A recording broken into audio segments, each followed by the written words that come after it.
My name is Leonardo Ortega, and I'm the Research Director for the National Mango Board, and I will be moderating this webinar.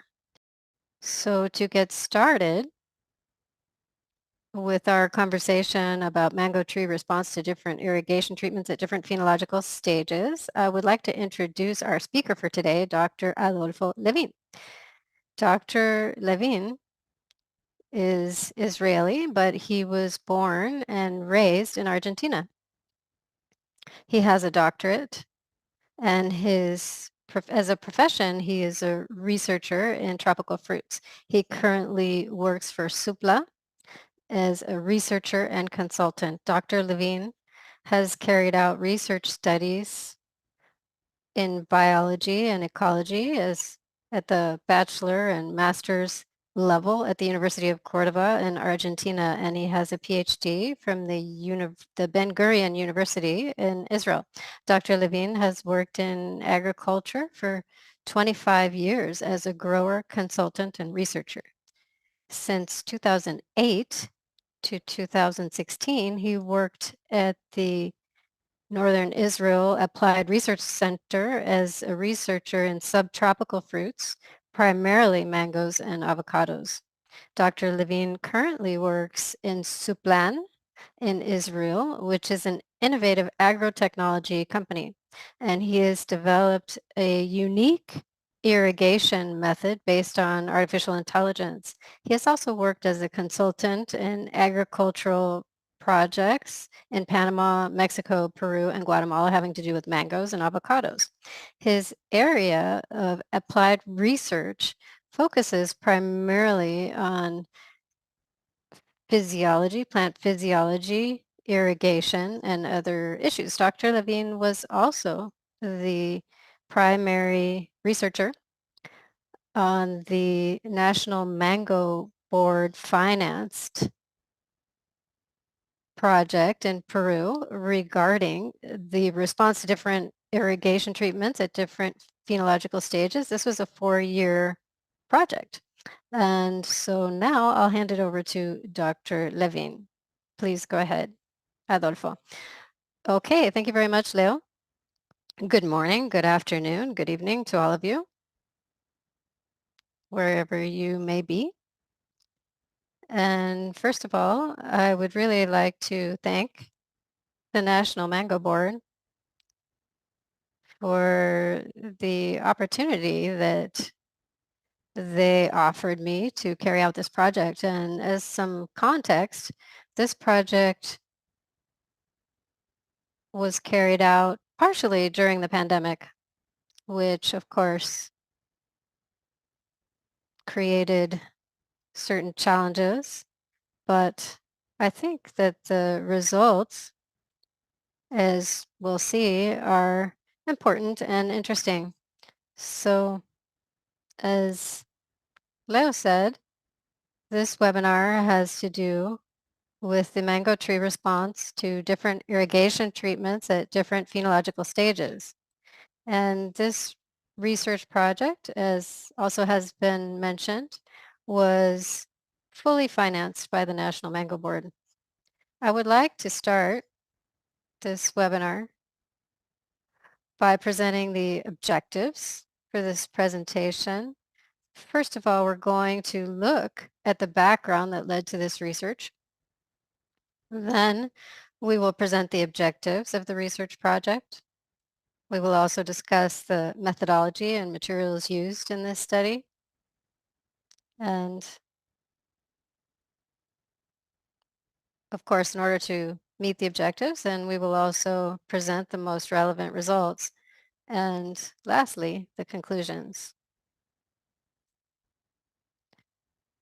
There's no doubt about the fact that today the world is experiencing a situation in which climate change has an important impact on all human activities in agriculture, in industry, urban development, primarily due to the fact that it has created very specific areas where we are seeing more drought. We are seeing extreme conditions of drought and flooding, and agriculture is a very important sector in terms of fresh water use. So the combination of the increasing need for water due to population growth and industrial needs, as well as food needs, in combination with the shortage of fresh water that we're seeing, the use of fresh water must be appropriate in order to make agriculture a sustainable activity. So part of the background of this research project was, as I mentioned, that in general, well, because this research project was carried out in Peru, which does have a shortage of fresh water, and this is a factor that is becoming more and more important in countries that produce mango, such as Mexico, and the fact that these fruit trees have really a high economic value. And one of the characteristics is that the strategies used are used for more than one season. And also this water shortage also creates price pressure. So the combination of the shortage and increasing prices for water in the agricultural sector means that it's extremely important to make efficient use of water. And so the optimization of water use through irrigation efficiency is extremely important for sustainable agriculture. Commercial production in many areas today of mangoes depends on that effective use of water. And in order to achieve that efficiency, there are three primary strategies. One that has to do with genetic improvements, creating varieties that are more resistant to drought. The problem with this strategy is it takes a very long time to develop a new mango variety, a minimum of 15 to 20 years.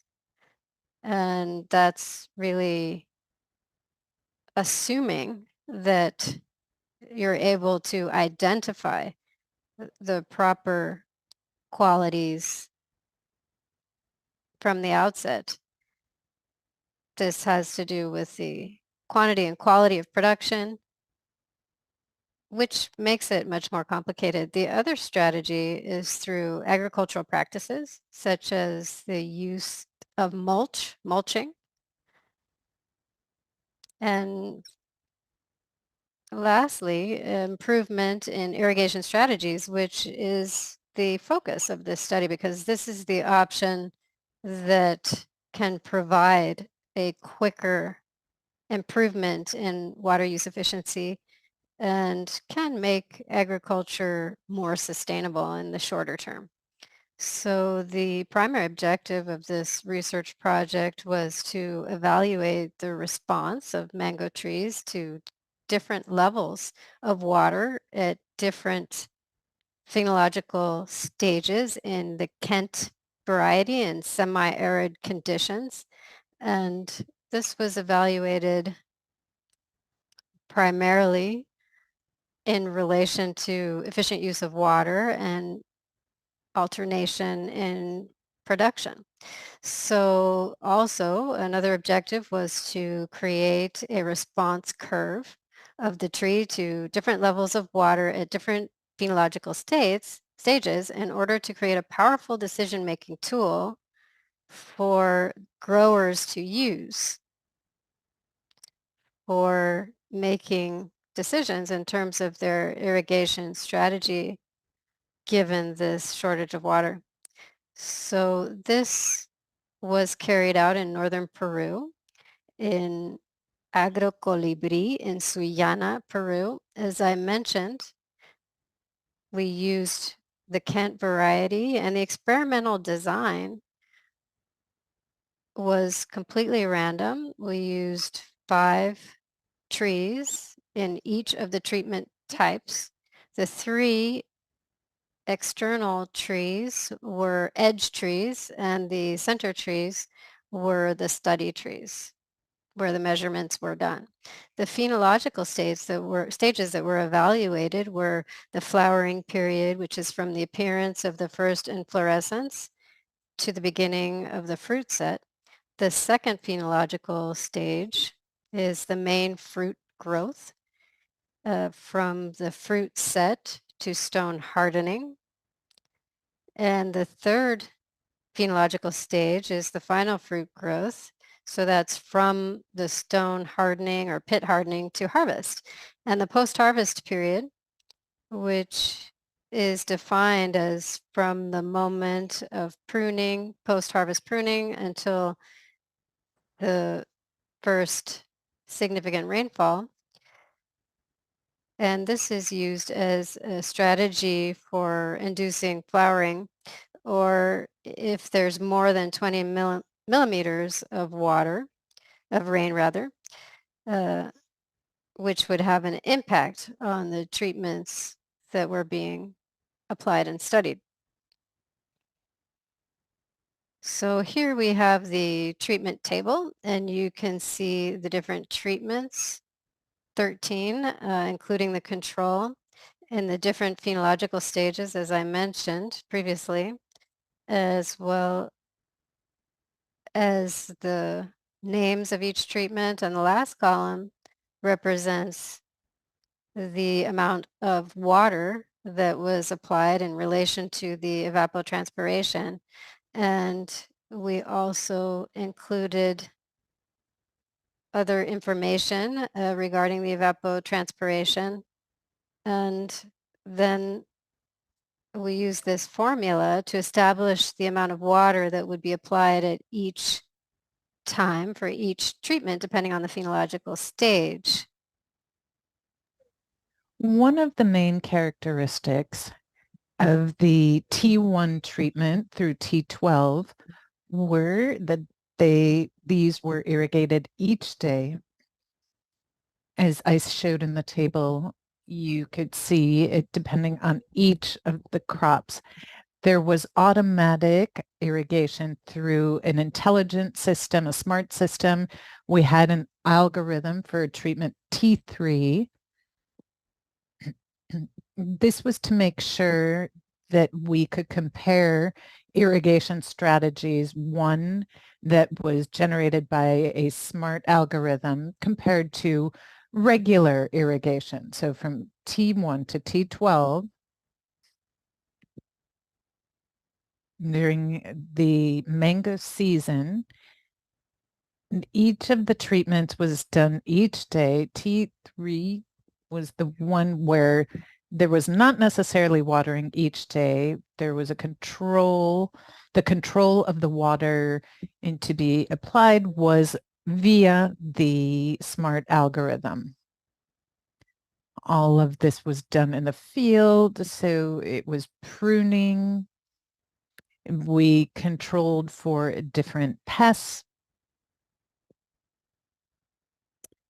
And the measurements we conducted had to do with physiological parameters, trunk growth, maximum daily shrinkage, or MDS, as it's known in English, as well as fruit growth.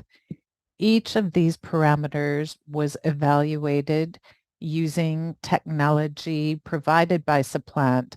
There were ground sensors and other data. We were able to evaluate soil moisture percentage from 20 to 40 centimeters. There were production parameters. Each of the 3 trees, and for the repeat of each treatment, we weighed each fruit by fruit, so that we could see total production per tree, per treatment, as well as the size and number of fruits, the distribution in the harvest. So based on these data, we were also able to look at production alternation and efficient water use. Vegetation parameters, we measured quantity and quality. Here, I'm not providing the specific data, but what I should note is that what we observed in the first 2 years during the pandemic, that part of the study could not be conducted, but no significant differences were seen under any of these parameters. Here's our experimental map. You can see P1, P2, that's the name of the plot. And there were 65 plots in total. This represents one of the edge trees. Then we have T5, T1, T3. That refers to the treatment that that particular tree received. Here, this was an edge tree. The X's represent the trees that were used for all of the measurements, and the R's to the measuring stations where Supplant's technology, the different sensors and all of the technology that was used for both in the soil and the plants. Here is an experimental table that displays the treatment for each of the trees with sensors. The red represent where each of the sensors were located, as well as the treatment for the sensors for evaluations and comparisons. The first graph indicates water use in each of the treatments, in each of the phenological phases. So control the growth, the ripening, post-harvest. The numbers you see are in cubic meters per hectare that were applied during that particular period. If you recall, the treatment of 30% less during the flowering period, or when it was the fruit set and the fruit growth, here, this was the redistribution of all the water as a control. In other words, each treatment received different water based on the phenological stage, and the phenological stages of the other treatments received the exact same amount of water as the control did. GBI, which represents the algorithm. It's called GBI because it's gross base irrigation. And that worked automatically throughout the year. Here we have a summary of the amount of total water used as well as average water used year on year. Here, this is the water used for each of the treatments over the 4 years, the volume compared to the control group.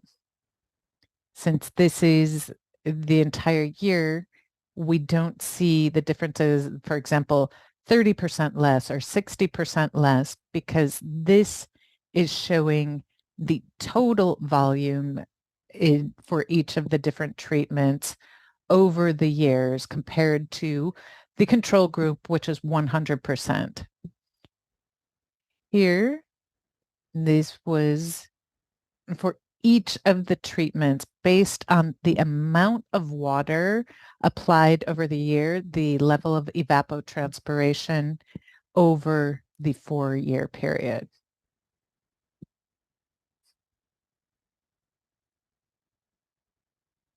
In this graph, you can see the dendrometer, the graph that it generated. There are two major things I'd like you to look at here. First is the speed at which the plant grows, and then the difference between the maximum expansion and contraction in a single day. If you take a look, this is the treatment with Rodolfo, which experienced faster growth, and there was little variation in daily contractions. The plant has a circadian cycle. During the day, the plant loses water through transpiration because of the capacity it has to move water through the vascular system. So it contracts. So in the evening, when it closes, there's a deficit because of the hours of evapotranspiration within the tree. It allows it to absorb water overnight and expand the tissues. That's the expansion you see. So the larger the delta for the maximum expansion, it's an indication that it was more difficult for the tree to absorb water at that time. The red treatment, that was with the least water, it had the least growth, and you can see the larger variances. This is DPV, so it's the shortage of pressure. This is the difference between atmospheric water as well as the water absorbed based on the conditions that can be explained through that value. Here we see the levels of contraction of the plants. I noted before what MDS meant. We have 1 millimeter per the microns here. You can see that this received much more water compared to the one that received much less. Both showed significantly higher contraction than the control group or the GBI automated group. Here, starting in mid-October, when the fruit starts to set, it begins to grow. You see how the contraction levels begin to increase in each of the different types of treatment. Here we have the growth of the fruit. This was also measured by the dendrometer and coincides with the other two graphs. You see the fruit grew more in the control group. It was a bit less. The group that received the most water and significantly less in the treatment that administered the lowest amount of water. Here you can see how soil moisture behaved, and in 30 and 40 centimeters, the black, once again, is the control. The blue received the highest amount of water, and the red, the least. The green was the automatic. You can see in the soil how it coincides where the percentage of soil moisture is higher. The blue is we saw higher levels of soil moisture, and the lowest soil moisture was observed in the treatment that administered the least amount of water. To a certain degree, this provides evidence that what we were attempting to do in practice was what ultimately did happen. Here we can see the results pertaining to production. In the first graph, we have the results for the 2018-2019 season. There are 3 parameters. In blue, it's the average number of fruit per tree. The green column represents the average fruit weight. The red line represents the average yield per hectare for each type of treatment. There were no significant differences in this particular year in terms of yield between any of the treatments or any of the parameters that we measured. But I would like you to take a close look at the yields. Most were exceeded 40 tons. There, where there was a great deal of fruit on the individual trees, that was significant. This was for Kent in terms of these yield levels.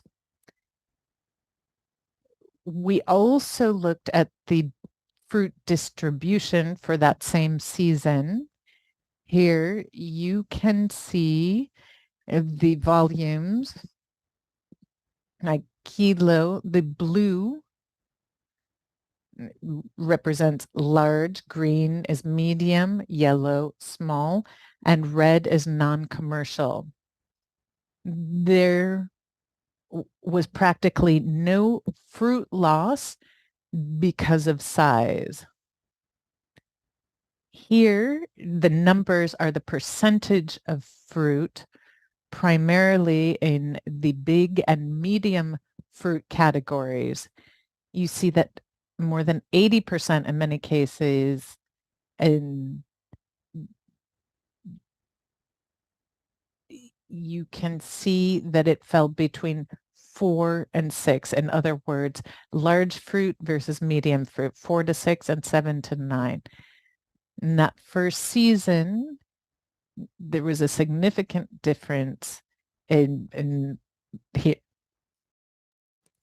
During the following season, 2019, again, the same parameters in terms of number of fruit, average fruit size, average production, average yield, despite the fact that there were more than 4 tons during the previous year. Here, the production was over 30 tons, and we also saw large size fruit, even larger size fruit, with a little less volume.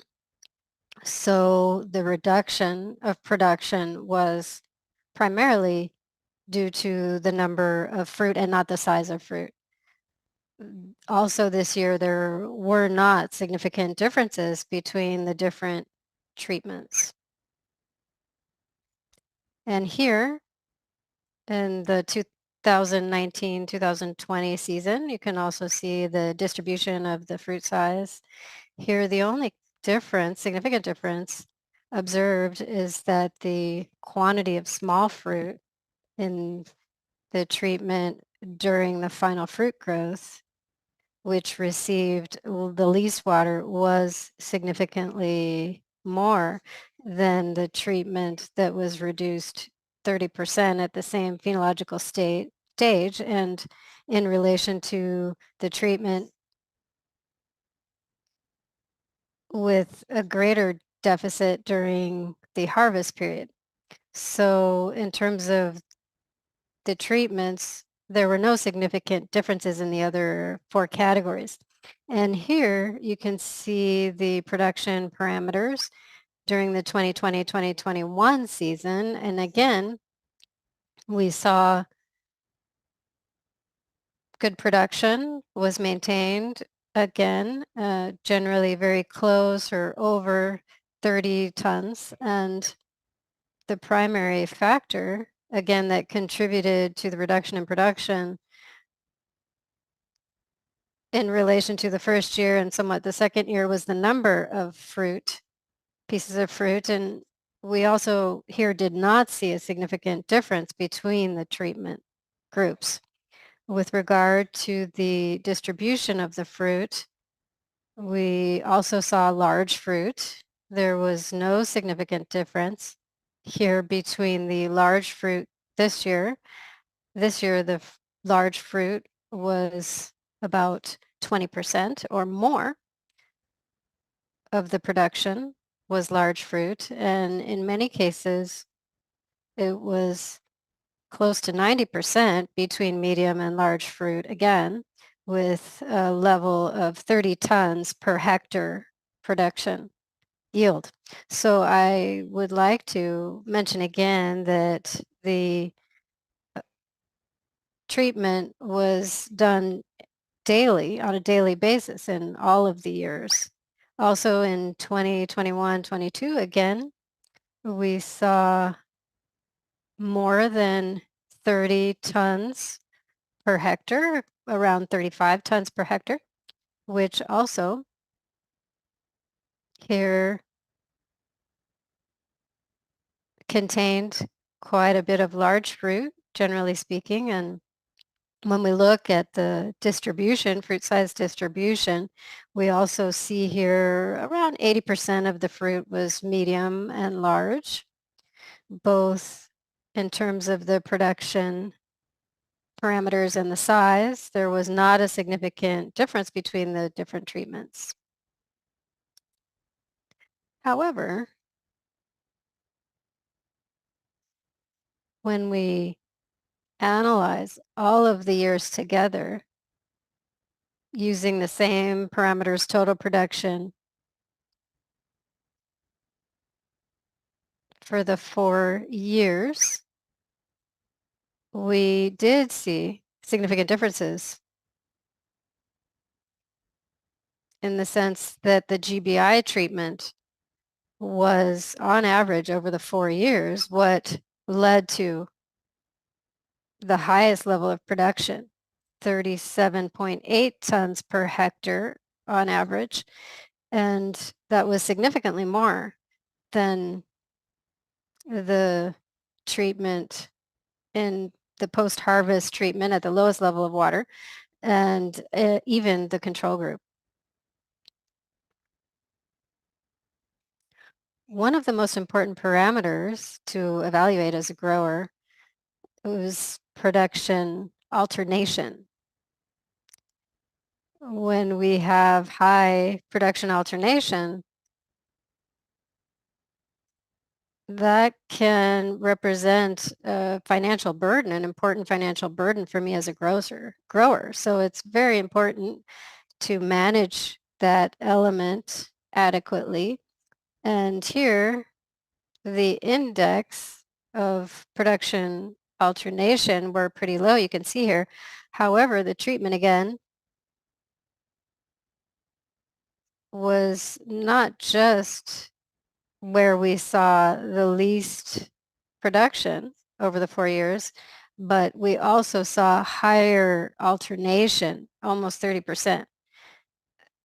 In general, 30% is not an excessively high alternation, and we can see that it was significantly higher primarily than the treatments with less water or where we saw a reduction in water, but not in relation to the treatments involving more water.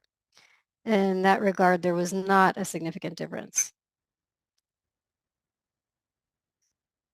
When we compare efficient use of water to the number of kilos, average kilos produced by each cubic meter of water per hectare, the treatment that had the best efficient water use was the treatment with the automatic algorithm, 6.8 kilos per cubic meter per hectare.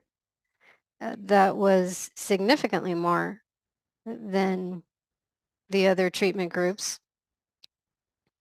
And in the flowering stage, and that was significantly higher as well than the groups that received more water. So one of the things that we can see here in these results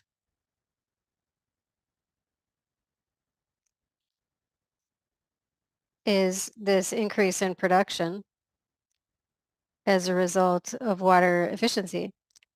It may even have, we may even see a negative impact, and we can talk about this during the question period, because we do sometimes see problems with too much water, particularly in conditions of sandy soil, which were the conditions of the experiment. So here we can compare the different water use and a sort of index, which was the treatment with the algorithm. And again, we can see that the treatment using higher levels of water, the relative efficiency was lower in those cases. So now I'd like to show you a graph that includes the crop coefficients that were used during the different phenological stages in terms of the level of production. This graph does not include treatment number 3,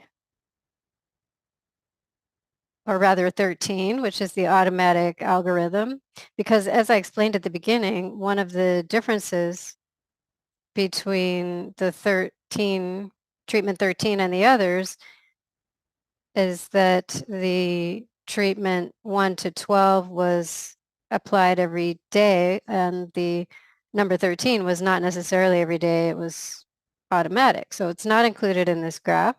And here we can see the curve on the top that describes the relationship between the crop coefficient and the production in the flowering stage, and then second in the fruit set stage and active fruit growth, and the third is fruit maturation, and the fourth is the post-harvest period.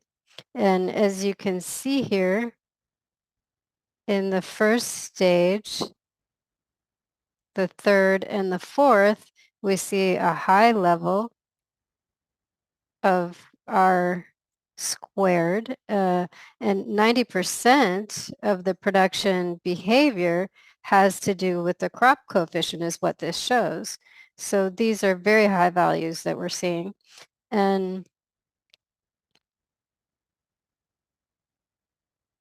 looking at the point of maximum production in most cases, we can say that the crop coefficient was between 0.6, 0.8 in all cases in order to obtain maximum production in each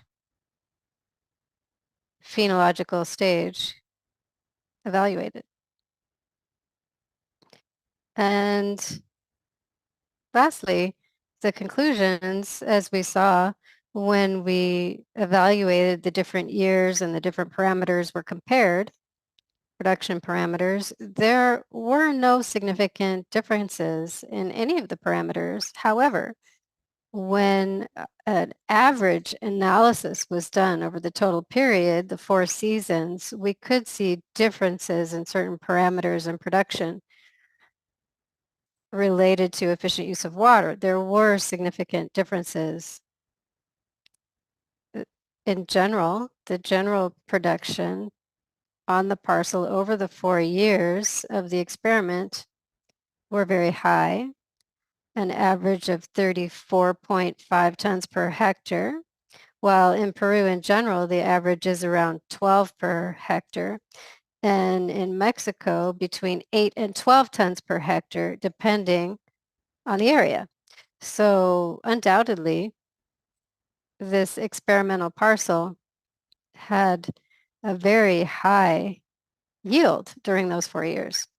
The production alternation indices were low, as I mentioned. The highest was 0.29 in treatment 11, which is a relatively low index.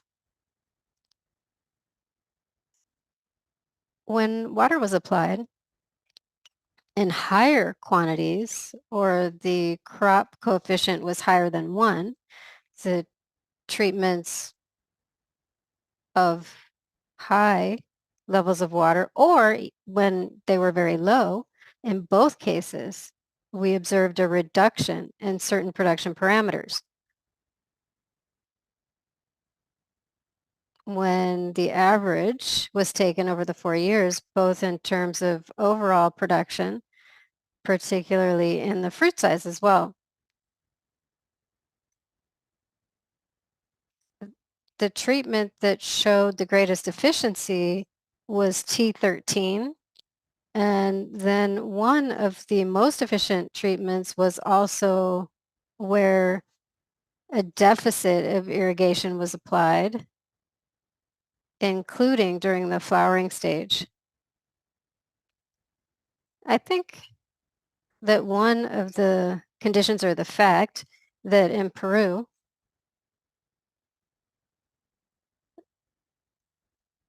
there are certain techniques that are used during flowering in years when it's not cold enough, flowering is stimulated. I think this is a valuable technique that allows for the increase of flowering in order to increase production.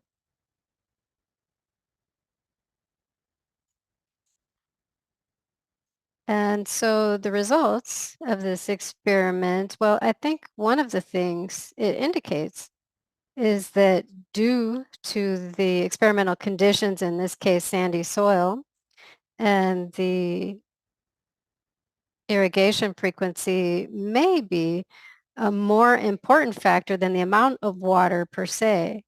And I don't mean to say that the amount of water is not important, but in sandy soil, when one of the things that happens is that the difference between the capacity and the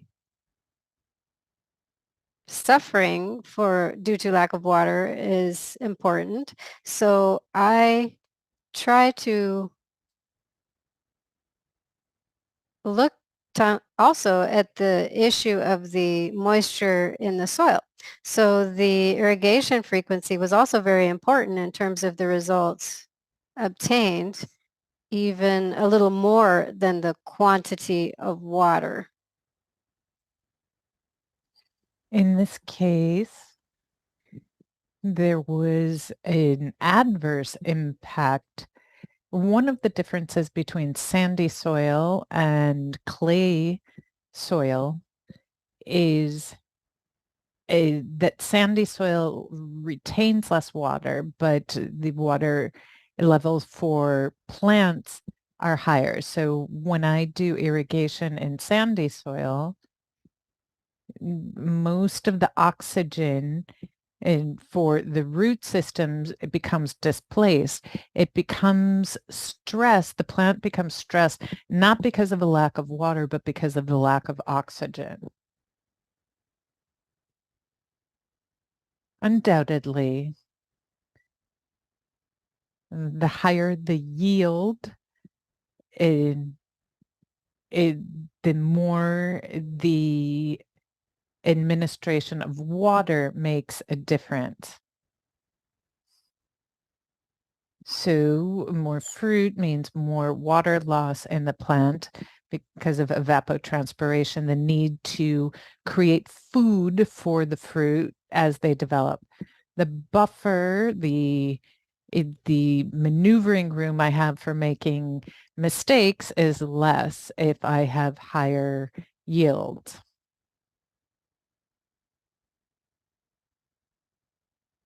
for modern agriculture and in current conditions with climate change and water scarcity, state-of-the-art technology is key.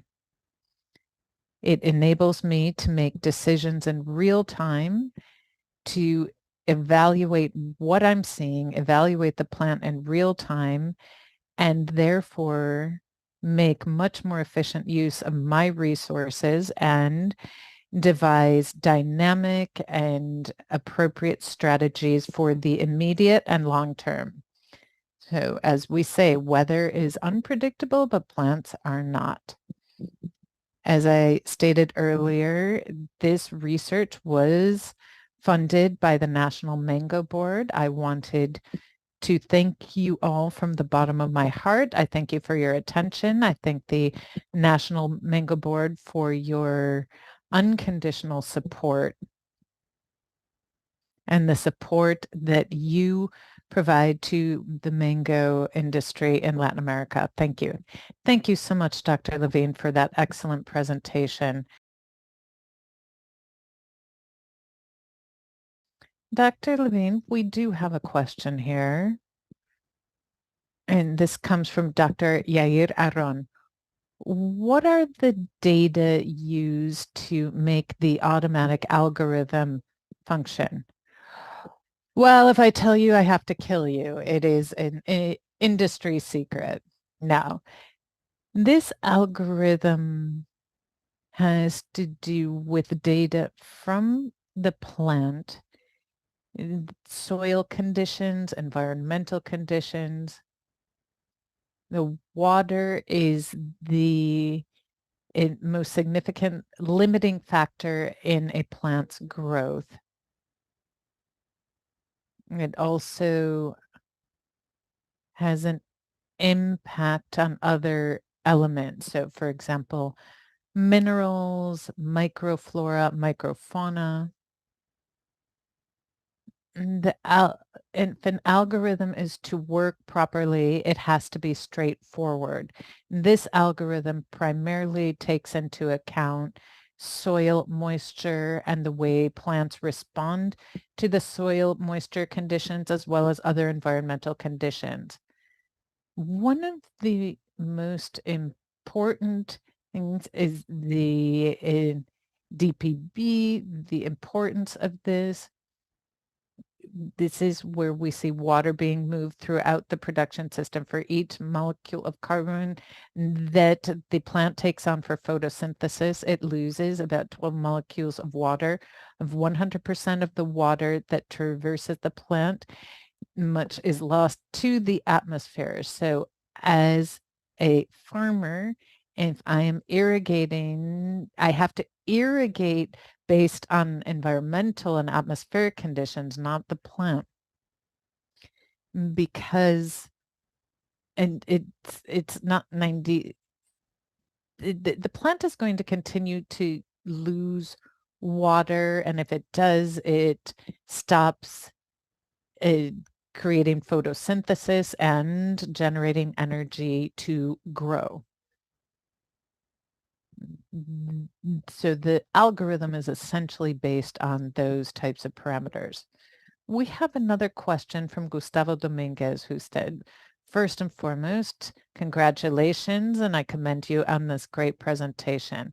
In this project, did you take into account fertilization, or was it simply the use of water? That's an excellent question. It's always a dilemma when we're conducting studies on water because fertilization can have an impact. In this case, it was organic fertilizer. The same treatment was applied to each of the trees in that sense. It was less problematic, but yes, potentially fertilizer, it can have some impact. When I used less water in a treatment, if it's the same amount of fertilizer per do cubic meter of water. If I'm applying less water, it's less fertilizer. But if I use the same amount of fertilizer but less water, that means the fertilizer is going to be more concentrated and there could be excess salt. It would not be an ideal situation. But in this particular case, as it was organic, it had less of an impact because it was the same for each. We have another question. We have several questions.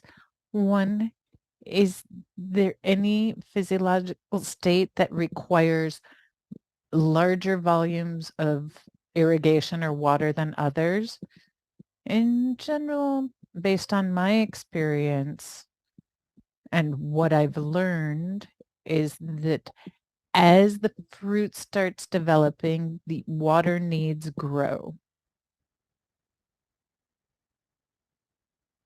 Not because there's more tissue developing, but it's because when the fruit is developing, as fruit is not in and of itself something that generates photosynthesis, all of the energy it needs for growth comes from everything that surrounds that fruit. So these are the leaves that consistently are losing reserves of carbohydrates, and the plant needs to continue to engage in photosynthesis. And for a plant to do that, it has to be open for every molecule of carbon dioxide that the plant absorbs. It loses about 400 molecules of water. So there could be a significant loss of water as the fruit continues to grow because it needs more energy. And that is important. Something else I observed in this study and in another study in the post-harvest period, after I harvest and I start to prune, even though there's no fruit, the vegetative development at that time is going to have an impact during the next season because of the potential for fruit development. It was the same thing I was saying before. There's going to be this potential ratio of fruit to leaves, especially when there's a heavy burden on the tree. And that's going to allow for more fruit and relatively larger fruit. So I'm not going to potentially need the same amount of water as I need with fruit, but the water levels can be reduced significantly during post-harvest, and that might have an impact on the next season. Eddie Martinez asks, what influence did rain and temperatures throughout the year have on the harvest of these plots in this study? We did not evaluate the fruit in terms of pests or disease, just size, number of fruit.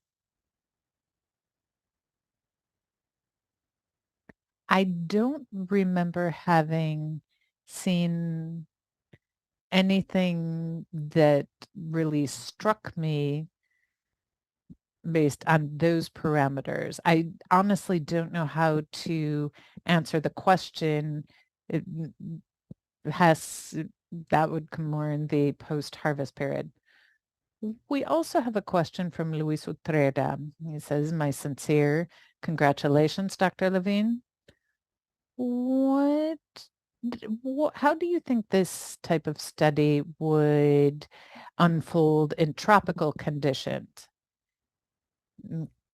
complementary study or supplementary study in sandy soil, I think the results would have been somewhat different, particularly if we had done tests on heavier soils. This is what I think after having seen the results of what we did do. I think it would be great to do a study, a parallel study under these conditions to determine when to water and how frequently to water. What we can do is isolate the matter of water and then concentrate on the watering. If I focus on the treatment of 30% less vis-a-vis the control, or the one that provided 25% more, that is a 55% difference. I'm not talking about the algorithm. I'm talking about those that receive treatment every day. But where we saw with 50% less water, the results were better than those that received the higher levels. So watering, irrigation is not only a matter of how much water, it's the frequency, how many days a week, what time of day, what the weather conditions are, and DPV. We have time for just one last question, Dr. Levin, one or two more. We have a question from Roger Gay, and he says, one of the conclusions is that it's much better for a tree with flower and fruit to be watered on a daily basis or each week. So can you clarify, is it better to water a tree each day or each week when that tree is flowering and has fruit? Generally speaking, I don't believe in universal truths. Agriculture is reliant on many different conditions, and you have to take into account each of those individual conditions. In heavier soils, during flowering, you don't necessarily need to water each day. Maybe every 3 days is enough and could have very positive effects. In sandy soil, and the fact that I was watering each day allowed the water to have enough water to be able to meet its needs in a manner of speaking, that is to flower, to produce fruit in general terms. But again, I can't really say that this is a universal truth, but in general terms, when the tree already has fruit, it's better to water more frequently than more seldom. And we have one more question from Marco Moreira, which says, you mentioned that certain water deficiency during flowering had a positive effect on production. Is there any percentage value or specific value that you could give us with regard to the field capacity that should be the amount that we should reduce the water use? Well, again, first of all, one of the things that I mentioned is that due to where the experiment was done, it's a more tropical area where there isn't always enough cold weather to create flowering. And so parching is used to induce flowering, particularly in years with warmer winters, like for example, this year in Peru. the impact that that water stress can have can be important. The thing is, though, it's important to be careful with this in terms of the intensity and the timing, because an excess of stress can also have a negative impact on the flowering. For example, one of the reasons for losing productivity may be due to the negative effect of excess stress on the female part of the flower that leads to quick abortion of the process, and so that tree then does not produce fruit. So I don't want to give specific numbers, general numbers. These are things that have to be evaluated in each area in the field. But the message was that during winters that are not cold enough, certainly hydrological stress, as long as it's not excessive, prior to and during the initial stages of flowering, may have a positive impact to help to induce more flowering. One of the characteristics that we generally see in years of little induction is that the flowering period is longer. Why? Well, precisely because they have waves of flowering and the tree does not flower in a compact period, but rather it's drawn out. So that leads to different consequences in terms of production and harvest, etc. Well, thank you, Dr. Levin.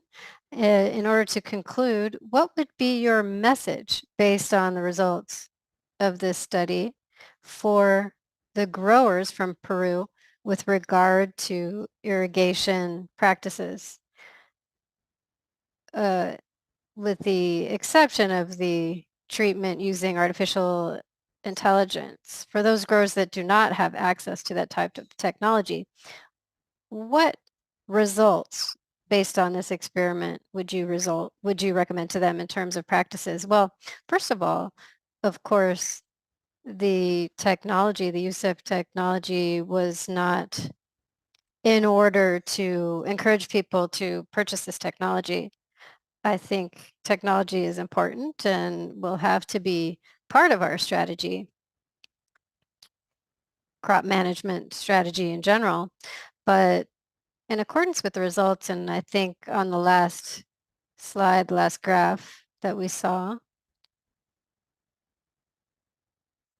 that I showed, the crop coefficient should be between 0.6 and 0.8, depending on the phenological stage. Perhaps in the first stage of flowering, maybe a little less could be used. But I think that above all, particularly with sandy soil, these crop coefficients, again, between 0.6 and 0.8, may provide the amount of water that's appropriate and necessary for commercial production and for good yield, as we saw in the results, the average of 30 or more tons per hectare with over 80% large and medium fruit. So I think really that would be the guidelines or the reference numbers. Well, thank you very much, Dr. Levin, for your excellent presentation and the excellent information that you've provided us during this webinar. Before we conclude, we would like to invite you to the next webinar that we'll be having on December 14th at 3 p.m. with Dr. Rafael Gomez Jimenez Jaimes, who will be talking about anthracnose in mangoes and how to manage. Thank you very much to everyone, and with that, we will conclude our session. Thank you very much, and good evening, good afternoon to everyone. Thank you.